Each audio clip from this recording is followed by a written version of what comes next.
కడప జిల్లాలో కొనసాగుతున్న 30 NCC training బెటాలియన్ను Tirupati జిల్లాకు బదిలీ చేశారు. ఈ నిర్ణయంతో నిరుపేద విద్యార్థులకు ఇబ్బంది కలుగుతుందని స్థానిక విద్యార్థులు ఆందోళనకు దిగుతున్నారు.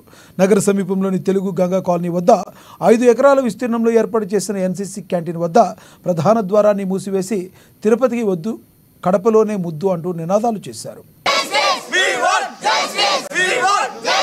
మాకు ఇప్పుడు 3 డిమాండ్లు ఉన్నాయి. ఇవి మీడియా ద్వారా ప్రతి ఒక్కరికి మేము తెలియజేస్తున్నాం. అదేంటంటే, మేము ఫస్ట్ డిమాండ్ ఫిబ్రవరిలో A certificate, B certificate, C certificate exams రాసాము. మాకు ఇప్పటికి మా రిజల్ట్ బయటకు వచ్చి మా సర్టిఫికేట్లు చేతిలో వచ్చేవి. ఓవరాల్ తిరుపతి గ్రూప్ లో ప్రతి బెటాలియన్ కి వాళ్ళ రిజల్ట్ వాళ్ళకి వచ్చేసి మాక్సిమం త్వరలో వాళ్ళు సర్టిఫికేట్లు కూడా తీసుకోబోతున్నారు. మేము ఎన్సీసీ కంప్లీట్ అయిపోయి ICET, PG set, army, Agniveer, navy ఇలాంటి ఎన్నో కాంపిటేటివ్ ఎగ్జామ్స్ కి మేము అప్లై చేస్తున్నాం.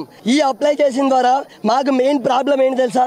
మాకు ఆ సర్టిఫికేట్స్ మార్క్స్ యాడ్ అవుతాయి. మేము 3 సంవత్సరాలు కష్టపడి చేసినందుకు అరే మాకు మ్యాథ్స్ యాడ్ అవుతారా, మేము అవి చేసినందుకు మాకు మ్యాథ్స్ యాడ్ అవుతారా అని అది ఎంతో ఆశగా ఉండే మాకు సర్టిఫికేట్స్ రాకపోవడం వల్ల మేము ఎంతో ఇబ్బంది పడుతున్నాం. రెండో విషయం, సంవత్సరంలో 1500 నుంచి 2500 వరకు ఎన్సీ